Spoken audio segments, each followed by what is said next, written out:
ప్రపంచ క్షయవ్యాధి నివారణ దినోత్సవాన్ని పురస్కరించుకుని కడపలో కార్పొరేషన్ నుండి కలెక్టరేట్ వరకు భారీ ర్యాలీ నిర్వహించారు. కడప డిఎంహెచ్ఓ నాగరాజు ముఖ్య అతిథిగా పాల్గొని ర్యాలీని ప్రారంభించారు. అనంతరం ఆయన మాట్లాడుతూ టీబీ వ్యాధి పట్ల ప్రజల అవగాహన కలిగి ఉండాలన్నారు. ఈ కార్యక్రమంలో డిఎంహెచ్ఓ సిబ్బంది, ఆశా వర్కర్లు, విద్యార్థులు, ఎన్సీసీ సిబ్బంది పాల్గొన్నారు.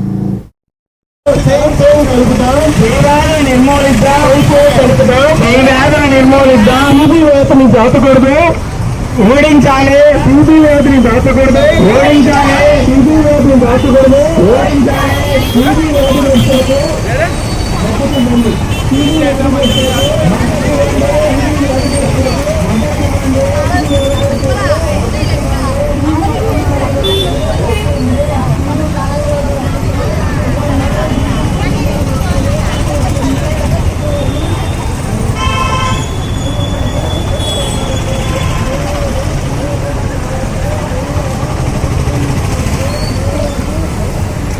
టీబీ వస్తుంది అనుకుంటాం, కానీ బాడీలో ప్రతి పార్టీకి ఎక్సెప్ట్ హెయిర్ అండ్ నెయిల్స్ తప్ప ప్రతి పార్టీకి టీబీ రావడం జరుగుతుంది. కాబట్టి ఈ టీబీని మనము అంతమొందించడమే. దీంట్లో ఏంటంటే కరెక్ట్ ట్రీట్మెంట్, డయాగ్నోసిస్ చేసుకోవడము, అలానే కరెక్ట్ ట్రీట్మెంట్ 6 నెలలు. ఇప్పుడు గవర్నమెంటే ప్రతి ఒక్క 6 మంత్స్ హైలీ కాస్ట్లీ డ్రగ్స్ వాడడం జరుగుతుంది. కాబట్టి అలాగా నెక్స్ట్ వచ్చి మంచి ప్రోటీన్ డైట్, నెక్స్ట్ వచ్చి ఇమ్యూనిటీ డెవలప్ చేసుకోవడం, మన పర్సనల్ హైజీన్ డెవలప్ చేసుకుంటే కంపల్సరీ దీన్ని మనము ప్రతి ఒక్కరికి అవగాహన కలిగించాల్సిన అవసరం ఉంది.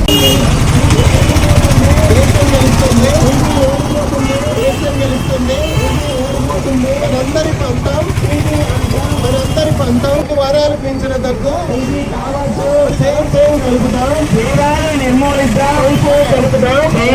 నిర్మూలిద్దాం, టీబీ వ్యాధిని దాచకూడదు, ఓడించాలి టీబీ వ్యాధిని దాచకూడదు, ఓడించాలి టీబీ వ్యాధిని దాచకూడదు, ఓడించాలి టీబీ వ్యాధిని.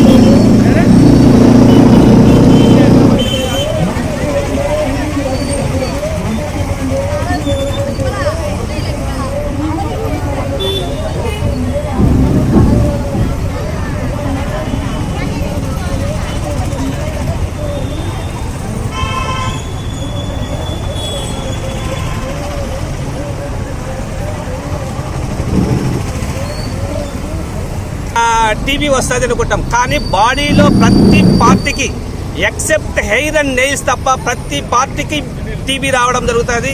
కాబట్టి